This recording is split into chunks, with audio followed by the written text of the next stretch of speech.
ದಾಂಡೇಲಿ ನಗರದಲ್ಲಿ ಮಳೆಯಿಂದಾಗಿ ಲಿಂಕ್ ರಸ್ತೆಯ ಮನೆಯೊಂದರೊಳಕ್ಕೆ ಮತ್ತೆ ಗಟಾರದ ತ್ಯಾಜ್ಯ ನೀರು ನುಗ್ಗಿ ಸಮಸ್ಯೆಯಾಗಿದ್ದು, ಸ್ಥಳಕ್ಕೆ ನಗರಸಭೆ ಪೌರಾಯುಕ್ತ ವಿವೇಕ್ ಬನ್ನೆ ಸಿಬ್ಬಂದಿಗಳ ಜೊತೆಗೆ ಭೇಟಿ ನೀಡಿ ಪರಿಶೀಲನೆ ನಡೆಸಿದರು. ಲಿಂಕ್ ರಸ್ತೆಯ ನಿವಾಸಿ ವೆಂಕಟೇಶ್ ಪಗಡೆ ಎಂಬುವವರ ಮನೆಗೆ ಮತ್ತು ಪಕ್ಕದಲ್ಲಿರುವ ಸಂತೋಷ್ ಹೋಟೆಲಿನ ಕೆಳ ಅಂತಸ್ತಿನೊಳಗೆ ಮತ್ತೆ ನೀರು ನುಗ್ಗಿದ್ದು, ಈ ನಿಟ್ಟಿನಲ್ಲಿ ನಗರಸಭೆಯ ಪೌರಾಯುಕ್ತರಾದ ವಿವೇಕ್ ಬನ್ನೆ ಅವರು ನಗರಸಭೆಯ ಸಿಬ್ಬಂದಿಗಳ ಜೊತೆ ಭೇಟಿ ನೀಡಿ ಪರಿಶೀಲನೆಯನ್ನು ನಡೆಸಿದರು.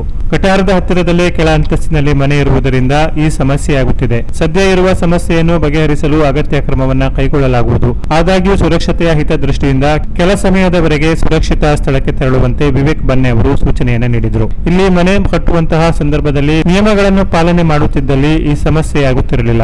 ಆದಾಗ್ಯೂ ಸಮಸ್ಯೆ ಬಗೆಹರಿಸಲು ಅಗತ್ಯ ಕ್ರಮವನ್ನು ಕೈಗೊಳ್ಳುವುದಾಗಿ ತಿಳಿಸಿದರು.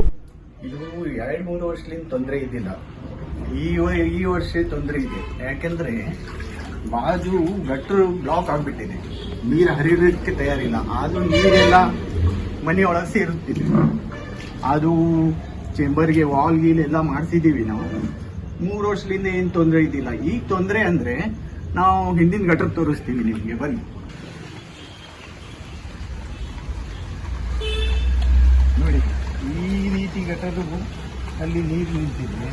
ನೀರು ಮುಂದೆ ಹರಿಯಲಿಕ್ಕೆ ಯಾವ ದಾರಿನೇ ಇಲ್ಲ. ಮಾತ್ರ ಯಾವುದೋ ಅಧಿಕಾರಿ ಇದಕ್ಕೆ ಗಮನ ಕೊಡಂಗಿಲ್ಲ. ಬಸ್ ನಿಮ್ಮ ಮನಿದೆ, ಹಂಗಿದೆ ಹಿಂಗಿದೆ ಹೇಳ್ತಾರೆ. ಈ ನೀರು ಹರಿದು ಹೋದ್ರೆ ಯಾವುದೂ ತೊಂದರೆ ಯಾವುದೂ ಬರಂಗಿಲ್ಲ. ಅದು ಮುಂದ್ಗಡೆ ಬ್ಲಾಕ್ ಮಾಡಿಬಿಟ್ಟಿದ್ದಾರೆ. ಅದಕ್ಕೆ ಇದು ನೀರು ಹರಿದು ಹೋಗುವುದು ಒಂದು ಪರಿಹಾರ ಹುಡುಕಿ ಇದಕ್ಕೆ ಮಾಡಿದ್ರೆ ನಮಗೆ ಯಾವುದೂ ತೊಂದರೆ ಆಗಂಗಿಲ್ಲ. ಈ ಸಂದರ್ಭದಲ್ಲಿ ನಗರಸಭೆಯ ಕಂದಾಯ ನಿರೀಕ್ಷಕ ಬಾಲು ಗವಸ, ಆರೋಗ್ಯ ನಿರೀಕ್ಷಕ ವಿಲಾಸ್ ಮೊದಲಾದವರು ಉಪಸ್ಥಿತರಿದ್ದರು.